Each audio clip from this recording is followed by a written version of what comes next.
10 big ideas, 10 minutes to be as provocative as Christopher Jencks. We begin with Sara McLanahan and Laura Tach. Those are some very, very big shoes to fill, but Sara and I are delighted to be here in honor of Sandy, and we're excited to kick this off. So one thing that I noticed throughout the discussions today was that in almost every session we talked in some way or another about the role of the family, either in terms of growing inequality or the role of the family in terms of the processes of intergenerational mobility. And what Sara and I want to argue today is that a lot of the categories that we typically use to study the family or when designing social policies are outdated in many ways and obscure a lot of the complexity and instability in family life. And we think that this has really important implications for the study of mobility and inequality and for how we design social policies. So we'll just start with a basic fact, a trend that most people in the room would be familiar with. But less educated mothers are significantly more likely to have children outside of marriage than more educated mothers. And this disparity has grown greatly over time. And this trend has motivated a lot of empirical work on the causes and the consequences of it. But for our purposes, what we want to argue today is that talking about single parenthood, the growth in single parenthood or single motherhood, obscures a lot of complexity, and that what is a single mother is a question that is very much open to debate and something that we want to question a little bit. Because we know from the Fragile Families data, which follows a cohort of children who were born in the late 1990s, that the vast majority of unmarried mothers are in romantic relationships with their children's fathers when they're born. Over half are in cohabiting relationships, and another third are in dating relationships where they're romantically involved but not living together. So what that means is that only 1 in 5 non-marital children is actually being born to a truly single mother outside of the context of a romantic relationship.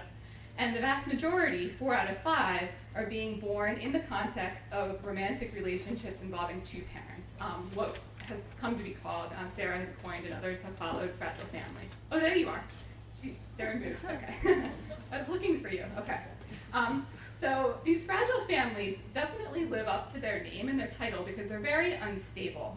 So in the Fragile Families data, by the child's first birthday, over 40% of these unmarried parents in romantic relationships have broken up. And 60% of them have done so by the time the child turns 5 years old. And married children born to married parents experience much less instability in comparison during this early period. But children's exposure to instability doesn't end when the parents break up. That's not the end of the story, because most parents repartner, and many of them do so in a relatively short period of time. In fragile families, so among these unmarried parents, when they break up, over 70% of them have had at least one new romantic relationship by the time the child is 5 years old. And many of them, about a third, are getting involved in multiple new romantic relationships. And a lot of these have to be less than purely casual dating relationships. They've lasted for at least 3 months. And over half of these are residential, with parents moving in together.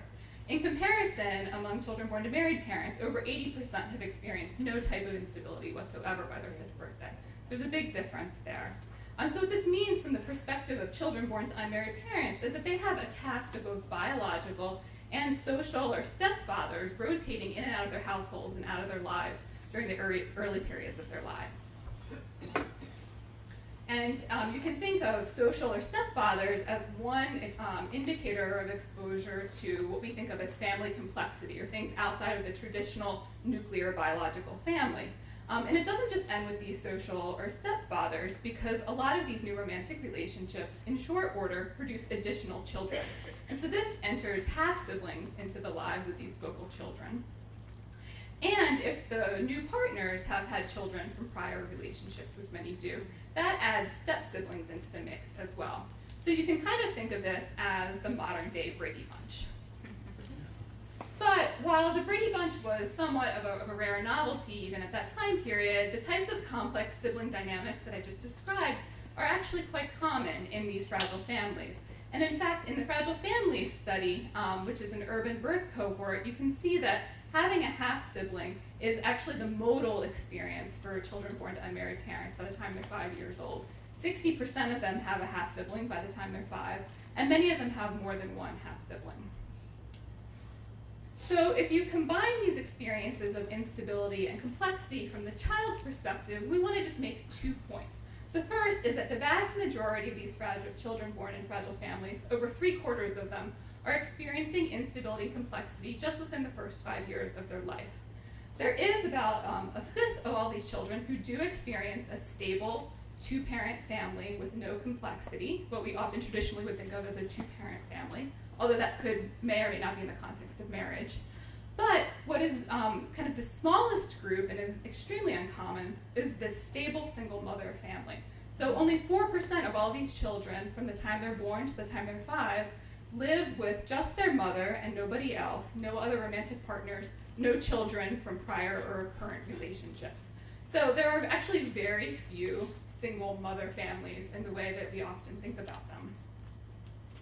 And so we want to make kind of 2 points related to this in the spirit of Sandy. So the first is that we need to think about how these processes of instability and complexity that we just described here operate when we think about the processes of transmission of inequality and mobility. We often think about how family structure influences mobility, but we need to think about whether instability and complexity have an independent contribution when we think about the role of the intergenerational transmission of advantage and disadvantage. And this is an argument that Sara has made in much of her work. But the second point that we want to make related to the study of mobility and inequality is that if you take this instability and complexity seriously, it raises a lot of really fundamental questions about what it means to measure inequality and mobility itself. So if you think back in time, especially for the sociologists in the room, an earlier generation of stratification scholars grappled with how to measure mobility, what counted as a family of origin and destination, when women started entering the labor force in large numbers. So thinking about an intergenerational correlation between a father and a son was perhaps no longer an adequate picture of mobility as a whole when there were increasingly 2 incomes or 2 occupations in the household. And in fact, researchers have shown that if you exclude consideration of women, you can come up with biased estimates of the extent of mobility in a cross-section and biased conclusions about how mobility has changed over time. So we want to kind of make a similar argument that it's time for yet another shift in our framework for studying mobility. The instability of family life means that the cast of characters in your family of origin and your family and destination is dynamic, that is not static. And this is especially true for the less advantaged families that we're talking about here. And it's often in ways that are not measured and captured by our standard household surveys. And similarly, the complexity of family life means that who you should count at any point in time in your family of origin and your family and destination is far from clear. Should you include both your biological resident and non-resident parents, your biological and your step or social parents? And so we think that there's a lot of updating that needs to be done in the conceptualization of families and origins and destinations in the study of mobility. And if you think that these non-resident parents and these step or social parents have some independent influence on children's development and well-being, they should be included in our measures of these origins and destinations. Otherwise, we run the risk of coming up with biased conclusions about the extent of mobility and differences across groups at any point in time, and also about trends in mobility over time. So it's important beyond the scope simply of considering family structure.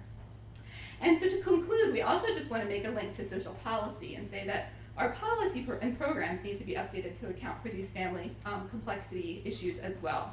The way that we define eligibility and benefits for a lot of our programs is outdated and thinks of those stable 2-parent and stable single-parent families that we've shown are actually relatively uncommon.